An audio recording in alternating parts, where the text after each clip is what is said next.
ઓમ નમો ભગવતે વાસુદેવાય. શ્રી સત્યનારાયણ કથાના બીજા અધ્યાયમાં આજે આપણે જાણીશું કે કેવી રીતે એક નિર્ધન બ્રાહ્મણ અને ગરીબ કઠિયારાના જીવનમાં ચમત્કારિક પરિવર્તન આવ્યું. નિર્ધન બ્રાહ્મણની તથા કઠિયારાની કથા. હે બ્રાહ્મણો, હવે બીજી એક કથા કહું છું, તે ધ્યાનથી સાંભળો. આ વ્રત સૌથી પહેલાં કોણે કર્યું હતું તે કહું છું. રમણીય કાશી શહેરમાં એક ગરીબ અને સાવ નિર્ધન બ્રાહ્મણ રહેતો હતો. આ બ્રાહ્મણ ભૂખ તરસથી વ્યાકુળ થઈને હંમેશા ધરતી પર ભટક્યા કરતો હતો. એક દિવસ રખડી રહેલ બ્રાહ્મણને ભગવાને કે જેને બ્રાહ્મણો અતિ પ્રિય છે તેમને જોયો. આથી ભગવાન વિષ્ણુ વૃદ્ધ બ્રાહ્મણનું રૂપ લઈને એ રખડતા દરિદ્ર બ્રાહ્મણ પાસે આવ્યા અને પૂછ્યું, હે બ્રાહ્મણ, તું આટલો દુઃખી થઈને ધરતી પર શા માટે ભટકી રહ્યો છે? મને તારી દુઃખ દર્દની સાંભળવાની ઈચ્છા થઈ છે, તો તે તું મને સાંભળાવ. બ્રાહ્મણ ઉવાચ. બ્રાહ્મણ બોલ્યો, હું અત્યંત દરિદ્ર નિર્ધન ગરીબ બ્રાહ્મણ છું અને ભિક્ષા માંગવા માટે જે ધરતી પર રખડી રહ્યો છું. મારું દારિદ્ર્ય દૂર કરી મને સુખ શાંતિ અને સમૃદ્ધિ મળે એવો કોઈ ઉપાય જાણતા હોય તો કૃપા કરીને મને જણાવો. વૃદ્ધ બ્રાહ્મણ ઉવાચ. વૃદ્ધ બ્રાહ્મણે કહ્યું, હે બ્રાહ્મણ, તારી કહાની દુઃખ દર્દથી ભરેલી છે, માટે આ કાળયુગમાં શ્રી સત્યનારાયણનું પૂજન કરવાથી વિષ્ણુ ભગવાન તારી બધી મનોકામના પરિપૂર્ણ કરશે. શ્રી સત્યનારાયણ ભગવાન કહે છે કે બ્રાહ્મણ, તારે તારું નિર્ધનપણું ટાળવું હોય અને સુખ શાંતિની ઈચ્છા રાખવી હોય તો સત્યનારાયણ ભગવાનનું ઉત્તમ વ્રત કર.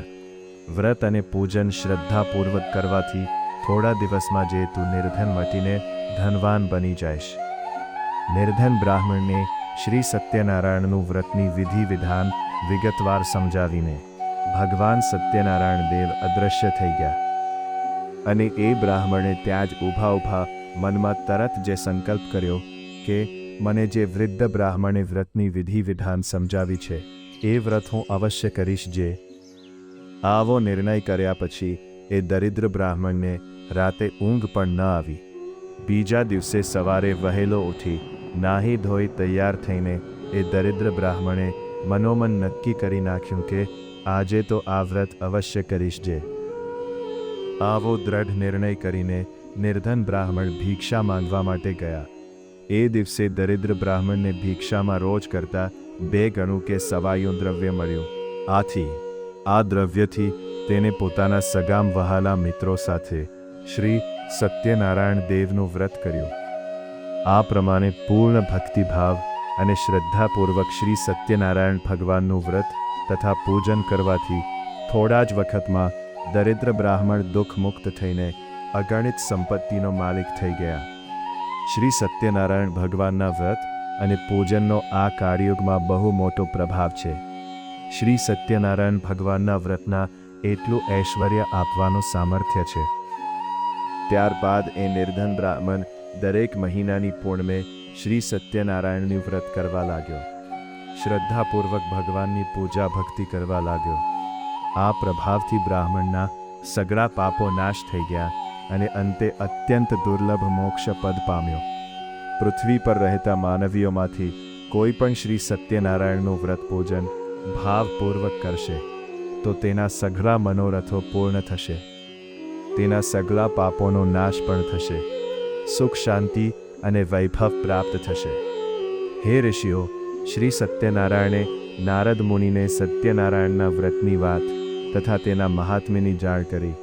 આથી એ જ વ્રતની વાત મેં તમને કહી છે. હવે આપ શું જાણવાની ઈચ્છા રાખો છો? ઋષિ ઉવાચ. શ્રી સૂતજી મહારાજના આવા વચનો સાંભળીને ઋષિઓ બોલ્યા, હે મુનીશ્વર, એ નિર્ધન બ્રાહ્મણ પાસેથી સૌ પ્રથમવાર શ્રી સત્યનારાયણનું વ્રત કોણે સાંભળ્યું હતું અને એ વ્રત ત્યારબાદ પૃથ્વી પર કોણે કર્યું હતું એ અમે વિગતવાર જાણવા માંગીએ છીએ, કારણ કે અમને આ વ્રતના ઘણી જ ઉત્કંઠા પેદા થઈ છે અને એ વ્રતના શ્રદ્ધા બેઠી છે. સૂત ઉવાચ. સૂતજીએ તરત જવાબ આપ્યો, હે મુનિઓ, આ પૃથ્વી પર નિર્ધન બ્રાહ્મણ પછી શ્રી સત્યનારાયણનું વ્રત કોણે કર્યું હતું તે હું તમને કહું છું. માટે ધ્યાન દઈને સાંભળો. એક દિવસ એ શ્રેષ્ઠ બ્રાહ્મણ પોતાના સગા સંબંધીઓ અને મિત્રો સાથે આ વ્રત કરવાની તૈયારી કરી રહ્યો હતો. બરોબર ત્યારે જ એક લાકડા વેચવાવાળો કઠિયારો ત્યાં આવ્યો. કઠિયારો માથા પરનો લાકડાનો ભારો દરવાજા બહાર નીચે ઉતારીને ત્યાં બેઠો. એને પાણી પીવાની તીવ્ર ઈચ્છા થઈ હોવા છતાં બ્રાહ્મણે કરેલી શ્રી સત્યનારાયણની પૂજા તથા વ્રત વિધિ ધ્યાનપૂર્વક જોઈ અને કથા શ્રવણ પણ કરી. એ કઠિયારાએ બ્રાહ્મણને આદરપૂર્વક નમસ્કાર કર્યા અને પૂછ્યું, હે શ્રેષ્ઠ બ્રાહ્મણ, આપ આ કયું વ્રત કરો છો? આ વ્રત કરવાથી શું ફાયદો થાય છે અને તેની વિધિ શું છે? એ સર્વ વિગત કૃપા કરીને મને કહો. વિપ્ર ઉવાચ. કઠિયારાની વાત સાંભળીને બ્રાહ્મણ બોલ્યો, આ સત્યનારાયણ ભગવાનનું વ્રત છે. આ વ્રત માનવીની દરેક મહેચ્છાઓ પરિપૂર્ણ કરવાવાળું છે. આ વ્રત કરવાથી મને પુષ્કળ વૈભવ સાથે ધનદોલત પ્રાપ્ત થાય છે.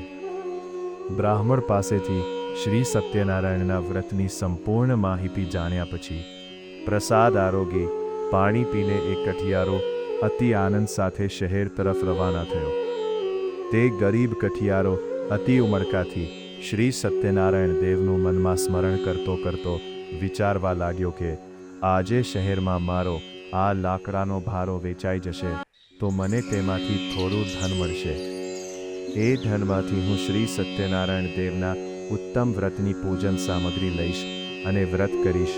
આવો મનમાં દ્રઢ સંકલ્પ કરતા એ કઠિયારો માથે લાકડાનો ભારો લઈને જ્યાં ધનવાનોની વસ્તી હતી એ તરફ ગયો. આ નયનરમ્ય નગરમાં જ્યાં ધનવાનો રહેતા હતા એ મહોલ્લામાં એ ગરીબ કઠિયારો આવ્યો. ત્યાં એક ધનિકે લાકડાનો ભારો બમણી કિંમતે ખરીદ્યો. ગરીબ કઠિયારાના હાથમાં લાકડાના ભારાની બમણી કિંમત મળતા એનું હૃદય આનંદિત બન્યું. તેમાંથી તેણે કેળા, સાકર, ઘી, દૂધ અને ઘઉંનો લોટ ખરીદ્યો. સાથે સાથે વ્રતની બીજી પૂજન સામગ્રી પણ ખરીદી લીધી. પૂજન સામગ્રી બધી જ સવાઈ લઈને કઠિયારો આનંદિત મન સાથે ઘેર આવ્યો. સગા સંબંધીઓ બોલાવીને કઠિયારાએ શ્રદ્ધા અને ભક્તિભાવપૂર્વક શ્રી સત્યનારાયણ દેવની પૂજન વિધિ કરીને અતિભાવ સાથે વ્રત કર્યું. આ વ્રતના પ્રભાવથી એ ગરીબ કઠિયારો ધન ધાન્ય અને પુત્રવાન થયો. સુખમય જીવીને કઠિયારો અંતે વૈકુંઠવાસનો અધિકારી બન્યો. ઇતિ શ્રી સ્કંદ પુરાણે રેવાખંડે શ્રી સત્યનારાયણ વ્રત કથાયા દ્વિતીયોધ્યાય સંપૂર્ણ.